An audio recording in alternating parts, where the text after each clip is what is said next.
মিয়া মুছলমানৰ ওচৰত হাৰ মানিলে মুখ্যমন্ত্ৰী হিমন্ত বিশ্ব শৰ্মাই। সব বাস্তাস ভাঙি দে, আপোনালোক নাহিব হা ভাঙি দে। এতিয়া গানটো লগাই দিয়ক।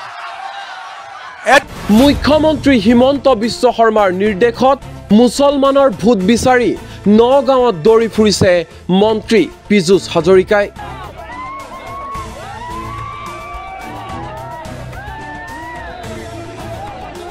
মুছলমানৰ ভোট অবিহনে নগাঁৱত নিৰ্বাচন জিকিব নোৱাৰে বিজেপিয়ে।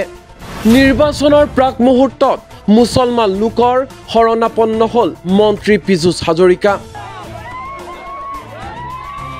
হাজাৰ হাজাৰ মুছলমান লোকৰ ওচৰত ভোট ভিক্ষা মন্ত্ৰী পীযুষ হাজৰিকাৰ। মুছলমান লোকৰ সৈতে আলিংগন মন্ত্ৰী পীযুষ হাজৰিকাৰ।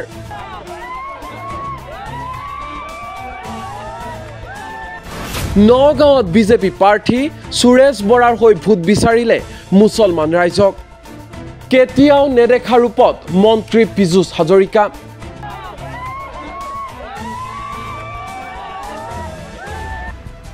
মুছলমানৰ ভোট নালাগে বুলি নিৰ্বাচনৰ আগত ঘোষণা কৰিছিল ৰাজ্যৰ মুখ্যমন্ত্ৰী হিমন্ত বিশ্ব শৰ্মাৰ পৰা আৰম্ভ কৰি মন্ত্ৰী পীযুষ হাজৰিকালৈকে। বাদ পৰা নাছিল ৰাজ্যিক বিজেপিৰ সভাপতি ভৱেশ কলিতা, মন্ত্ৰী জয়ন্ত মল্ল বৰুৱাৰ লগতে আন বিজেপিৰ বিধায়কসকলো।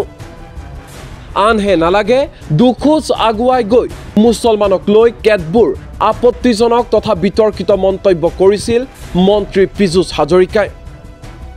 মুছলমান মহিলাক সন্তান জন্ম দিয়া ফেক্টৰী আখ্যা দি পীযুষ হাজৰিকাই কৈছিল ৮০% মুছলমানেই ধৰ্ষণ, হত্যা, ডকাইতিৰে জড়িত।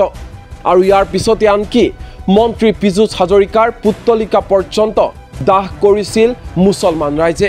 50% 4জনী বিয়া কৰে, 4জনী বিয়া কৰে আৰু 10ৰ পৰা 15টা সন্তান জন্ম দিয়ে। মহিলাকেইজনীতো সন্তান জন্ম দিয়াৰহে ফেক্টৰীত, মহিলাৰতো স্থান একো নাই। মহিলাই মুখখনো দেখাব নোৱাৰে তেওঁলোকৰ সমাজ ব্যৱস্থাত। তেনে সমাজ ব্যৱস্থা আমাক নালাগে। চোৰ ডকাইত মানে মুছলমান, আমিতো কৈ আছিলোঁ, এইটো সঁচা কথা। মানে সকলোতো নহয়, কিন্তু চোৰ ডকাইত আপুনি মেক্সিমাম 80% মুছলমানেই পাব। ধৰ্ষণ কৰা 80% মুছলমানেই পাব।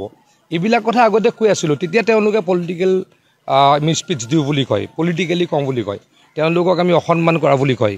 কিন্তু এই কথাখিনি যদি আপোনালোকে অলপ পুৰণি ৰেকৰ্ড চাই, আমিতো বহুত আগৰ পৰা কৈ আছিলোঁ যে মুছলমানত হিংসা, হত্যা, ধৰ্ষণ, ডকাইতি এইবিলাকে বৃদ্ধি পালে। পিছে ৰব, এই ছবি এতিয়া পুৰণি হ'ল।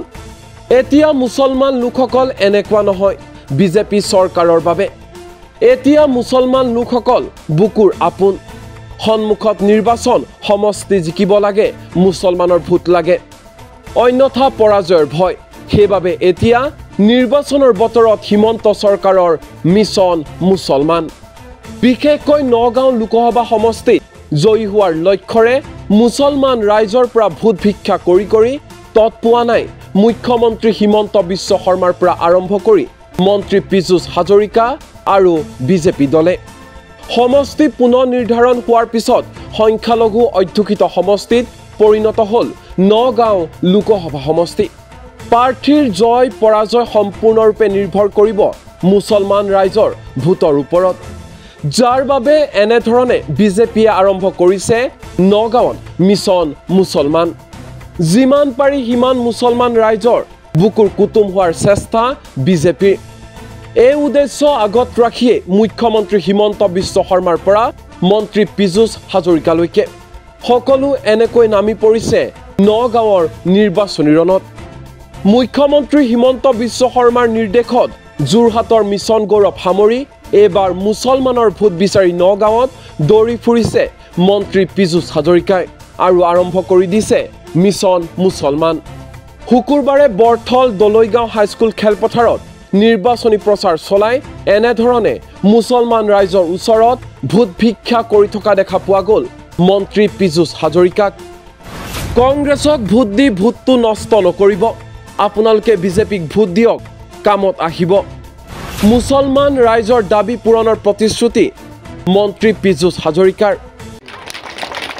কালি মই দুখন সভা কৰিছোঁ ৰূপহীত দুখন সভা কৰিছো চামগুৰিত তাতো কংগ্ৰেছ চাফাই হৈ গৈছে আৰু চাফা লাহৰীঘাটত 1 নম্বৰ চাফা লাহৰীঘাটত কংগ্ৰেছ 1 নম্বৰ চাফা হৈছে লাহৰীঘাটত কংগ্ৰেছ 1 নম্বৰ চাফা হৈছে আৰু জাৰি জোকাৰি একেবাৰে চাফা কৰি দিব লাগিব হ'ব নহ'ব গতিকে প্ৰদ্যুৎ বৰদলৈ ভোট দি লাভ নাই আৰু ক'ৰবাত বোলে বিধায়ক আছিফ নজৰ ডাঙৰীয়াই কয় কি বুলি কয় সিদিনাখন যে কিবা কৈছে আৰু ক'ৰবাত কেতিয়াবা কয় মুখ্যমন্ত্ৰীৰ লগত ভাল মোৰ লগত ভাল হয়নে এইবিলাক কোনো ভাল কাম নাই আমি অকল বিজেপি বুজি পাওঁ বিজেপিক আপোনালোকে সহায় কৰিব আপোনালোক আমাৰ ঘৰৰ মানুহ বিজেপিক ভোট দিব আপোনালোক আমাৰ নিজৰ মানুহ এইখিনিকে ক'লো আৰু এখন সভা আছে বিজেপি নৰেন্দ্ৰ মোদী হিমন্ত বিশ্ব শৰ্মা বিজেপিত যোগদান কৰিবলৈ মোৰ লগত বহুবাৰ যোগাযোগ কৰিছিল আগত আমি নিদিওঁ বুলি ক'লো প্ৰদ্যুৎ বৰদলৈ ডাঙৰীয়াই বহুতবাৰ যোগাযোগ কৰিছিল মোৰ লগতে যোগাযোগ কৰিছিল বিজেপিত যোগদান কৰিবলৈ মই জানো যে প্ৰদ্যুৎ বৰদলৈ ডাঙৰীয়াই ৰাইজে বেয়া পায় সমষ্টিলৈ কেতিয়াও নাহিলে আমি যদি তেওঁক আনি পেলাই বিজেপিত টিকেট দিলোঁ হয় নিশ্চিতভাৱে হাৰিলেও হয় গতিকে আমি যোগদান নকৰালোঁ গতিকে তেওঁহে নিজে আহিব বিচৰা এজন বিজেপি আৰু বৃহৎ ৰাতিপুৱাৰ পৰা আমাৰ দলৰ বিধায়কসকল কাৰ্যকৰ্তাসকলৰ লগত আলোচনা কৰি আছোঁ সকলো উৎফুল্লিত অকল বিজেপিৰ কেৱলত মানুহেই মানুহ বিৰোধী স্বাক্ষৰ হৈ গৈছে গতিকে গোটেইকেইটা সমষ্টিত আমি জয়লাভ কৰিম এইবাৰ দেখিবলৈ পোৱা গৈছে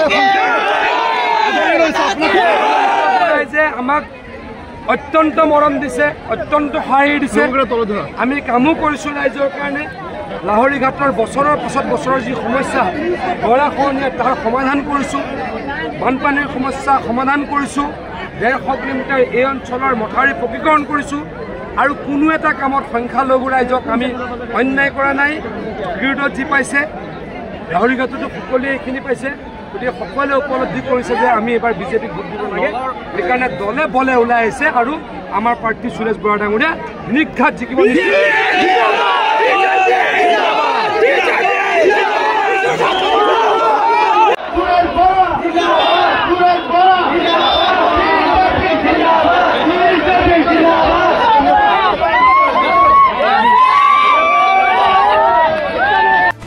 হয় এআই ৰাজনীতি কেৱল ক্ষমতা লাগে ক্ষমতাৰ বাবে ৰাজনৈতিক দলবোৰে আৰু নেতাসকলে সকলো কৰিব পাৰে তাৰে যেন উৎকৃষ্ট উদাহৰণ এয়া নিউজ ডেস্ক এনি টক্স